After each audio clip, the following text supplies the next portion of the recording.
And the rabbit doesn't need a therapist. I love that point. Right. So even the rabbit, which has been chased by this fox and has to run for its life, the rabbit does not go see a therapist to say, this happened to me. Is it because I'm not good enough? Did I look like the fat one? And that's why the fox came to me. And that reminds me of when I was little. Yes.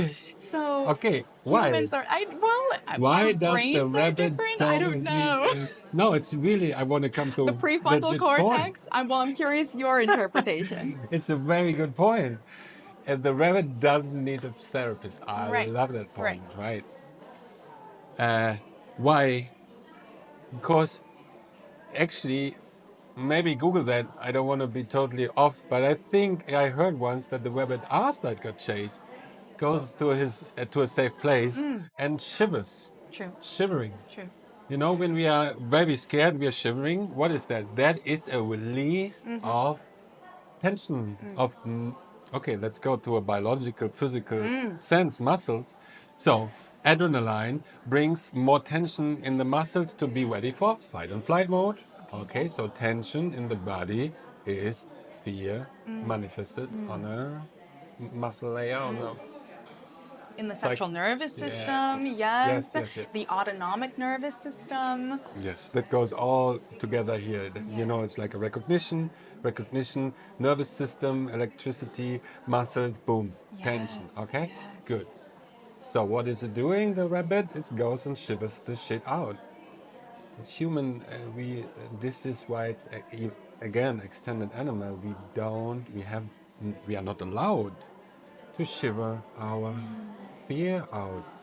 And so we pile up, and through this piling up means like conditioning and accumulating fear.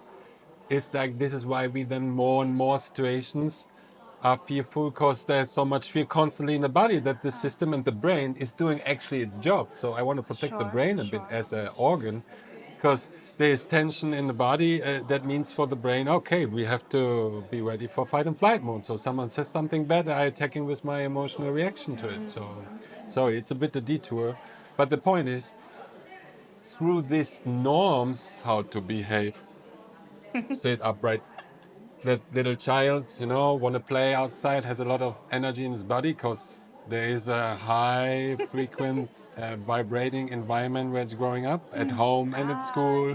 Okay, and then it should stay still, and it's learned it in best case for the norms. But what is it? Suppressing the natural behavior of moving the system to shiver out the fear. Yes.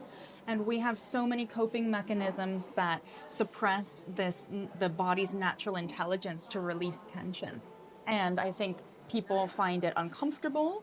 They find that they were punished for that, maybe as children, to fully have an emotional release. Yes. And you know, even walking down a busy street in Switzerland, where everyone seems very calm, cool, and collected in their suits and going to work, what I notice is everyone is holding a vape pen in their hands and is just constantly and with these chemicals relaxing the body, but at the same time kind of suppressing this, I think, instinctual desire, the body's natural intelligence to to actually release the tension, to come out of like a very still and robotic kind of mode of being, which we've conditioned ourselves to embody in order to be good and right. Accepted, love. Yes. Oh, wow, Altaire. It's going to be great.